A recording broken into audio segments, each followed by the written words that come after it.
Apparently, the Detroit Lions may actually have a defense that's rising from the ashes and giving fans everywhere of the Lions an opportunity to sing some praise, have some hope, and really dig their feet in for the future. The future may be closer than we all think, and we're going to get into the reasons why in today's Wednesday's version of Lions Talk Live.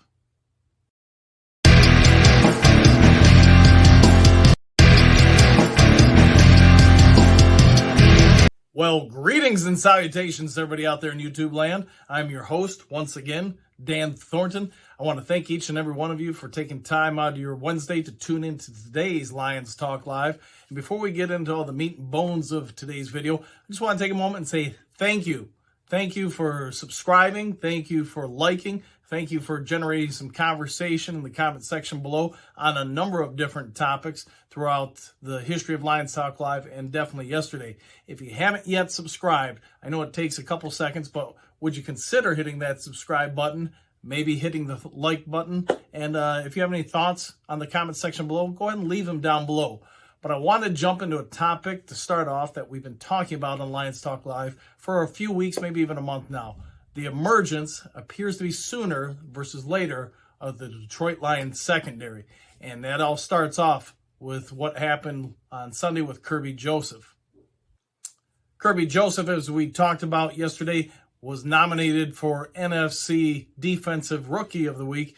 Not only did he win, but he also won NFC Player of the Week. And why shouldn't he? I mean, anybody who was watching that game Sunday had to be thinking, if he isn't the best defensive player on the field, he's got to be one of, two or three people to be considered. Joseph had 10 tackles, 3 pass breakups, and a couple of picks of Aaron Rodgers, soon to be Hall of Fame quarterback. So talking about a breakout party, that was it, and he's got to be on everybody's grades. Pro Football Focus came out with their grades and said basically what they've been saying for the last 3 weeks. He's the best cover safety in all the NFL, bar none. Will he end up being the best safety in all the NFL by season's end? Let's not put any kind of pressure like that on him. But what we can say, and I think everybody will agree, is the Lions have somebody to really build around in that secondary. Joseph, in the prior 2 games to Sunday, had come up with a few pass breakups, a near interception, and obviously a couple forced fumbles before he just really came out and said, the heck with everything. He's clearly going to improve. He's going to make his mark. He's going to go for it. He's not going to care if he's going to make mistakes or whatever. And I want to remind everybody, this is a guy who's only played safety in college for about a season. Before that, he was a wide receiver who got converted, and he's still figuring out a lot of the nuances of the position. But man, imagine where this kid's going to be by season 2 or 3 of his NFL career. And that's really something bright to look forward to. Another young Lions defender probably worth talking about is Derrick, the Hitman Barnes.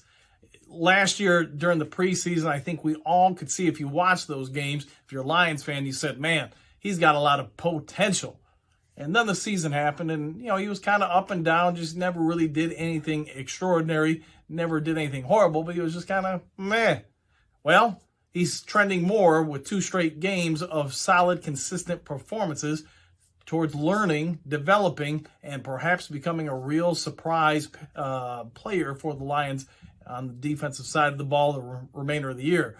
He had the sack. He broke off a couple would-be blockers to stop the Green Bay Packers on a 1-yard try for a touchdown in Sunday's game, but he continually made play after play after play Sunday, and some of that was because Malcolm Rodriguez didn't play in the second half, so Barnes was given an extended role.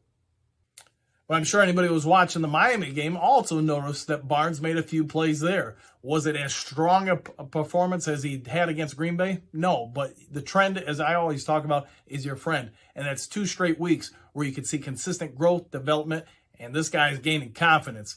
So Detroit's defense, which was once thought perhaps to be the worst in all the NFL history, might actually start gelling and developing with these final 9 games of the season. And while we probably won't be a top 10, top 15 defense, we might be a defense that can make some plays here and there. And that's exciting news going into 2023 free agency, draft, etc. Because a few more pieces to this puzzle, this defense might actually be something decent. Let's continue talking about the defense, because as we probably are all grossly aware, they got Chicago this weekend, and that defense is going to be put on its heels, having to face Justin Fields and the Chicago Bears. Fields is probably going to offer the strongest challenge to Aaron Glenn's defense that they've seen since Jalen Hurts in week 1. We didn't do well there stopping Hurts, and we're going to really have to show some solid growth and probably schematic changes to limit Fields through the air and, more importantly, on the run. If you heard in yesterday's video or you watched the game Sunday or whatever it may be, I'm sure you're definitely aware Fields had over 170 yards on the ground, not alone what he did through the air. So he's going to be a dual threat quarterback for the team to face for the foreseeable future, and they're going to really be tested in an area we're not strong at, stopping mobile quarterbacks. Sunday, if we can do that, the Lions might actually have a chance to get 2 wins in a row. I had a thought I wanted to throw at everybody since we're talking about Kerby Joseph's development. The secondary is starting to show some signs. I think if we all knew and watched Jerry Jacobs, he didn't get a ton of reps, but he got about 60% of the reps at corner as he's still coming back from an ACL injury. He was targeted 5 times by Aaron Rodgers and didn't give up a completion on any of those 5. Yes, he was flagged for pass interference once. Probably should have got a second one, but hey, you know what? They don't catch everything on us. We aren't caught for every penalty that goes against us either. So things even out. But I got a thought. If Jacobs really can develop, what do you guys, the viewers on YouTube of Lions Talk Live, think about this idea? If we think Kerby Joseph really is the truth and he's going to be something, what do we think about putting next to him Jeff Okudah to give us 2, I think, stud safeties? Listen to me and hear my logic. Kerby Joseph, as we already talked about, is currently, I get limited, it's only 3 or 4 games, the best safety in all the NFL when it comes to coverage. And obviously he can break on the ball, he can displace the ball on from catches on with his hit. But Jeff Okudah, I don't think he's a bad cover corner. I just don't think he's great. I think he's exceptional at coming up and playing the run or laying hits on people. Just think about the game against Green Bay. He was hitting the other team just as much as he was hitting us. He is good at that and incredibly good at that. So what about going forward, maybe next offseason with Detroit, moving Okudah to safety? He's got tons of speed, especially for that position. He can hit. He likes to hit on top of that. And, his coverage skills aren't bad, especially if you're talking about him coming out and covering a running back or a tight end. Maybe a third receiver. But then I think all of his strengths become accentuated and some of his negatives are hidden a little bit. Let me know your thoughts on this in the comment section below. Another thing I'm going to point out is tomorrow is Prediction Thursday for Lions Talk Live. So we're going to really break down the matchup with the Bears, give you guys a couple things to chew on before Sunday's contest. So if you're looking for that, just remember, we don't always put the prediction and the score prediction in the same spot in the video. So you may have to actually, watch the whole video to get it. But we've really been breaking down Chicago for the last, I'd say, day or 2 on video. So we're going to have some good tidbits for you. Please consider tuning in for Thursday's video of Lions Talk Live, our breakdown of the Chicago Bears matchup this Sunday. And still continuing about that young defense in Detroit, let's talk about Joshual Pascal, because I believe he's going to be the most underlooked defender in all of the Lions lineup as far as against the Green Bay Packers. Nobody really talked about it much, but I'm sure if you watched the game, you probably noticed Pascal had a number of hurries. In fact, he got pressures on Rodgers 5 times, 1 quarterback hit, and 4 more hurries. So the kid was doing exactly what we needed him to do, what we drafted him to do. And on top of that, his ability to help crash down on the run. Here's my prediction. If he would have been around from week 1 of the NFL season, we probably would have beat Seattle because we would have shut down their run game significantly better. And who knows, maybe against Minnesota, it was kind of a toss-up game, how things ended there. We probably get that one. But it is what it is. He wasn't there, but we can say this. The Lions have a number of rookies that are making strong impacts, and that might not end with just the defense. As I'm sure anybody watching this video is aware, the Lions have 4 starting rookies on defense one on offense some of the time, at least with James Mitchell. It's my belief that either by the end of this season or next season, Mitchell's going to be the starting tight end for the Lions. Consider this also. Jameson Williamson is healthy and probably gets a few reps in, he will more than likely be a starting wide receiver.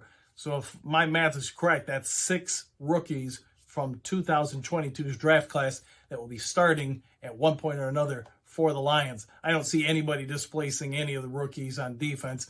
You know, Mitchell, I would say the job's up to him, but he's going to probably need a little more time to get healthy. Same with Williamson. So with all that being said, look at what the Lions rookies have done. Look at what some of the second-year players are doing. And I'll also throw this. Aiden Hutchinson, while he only had the 2 tackles, obviously he had one of the best reads of the day on Sunday in picking up that tackle, leaking out, and picking off the pass. So no small feat. Plus, he's in the league leaders in almost every statistical category for rookies at his position.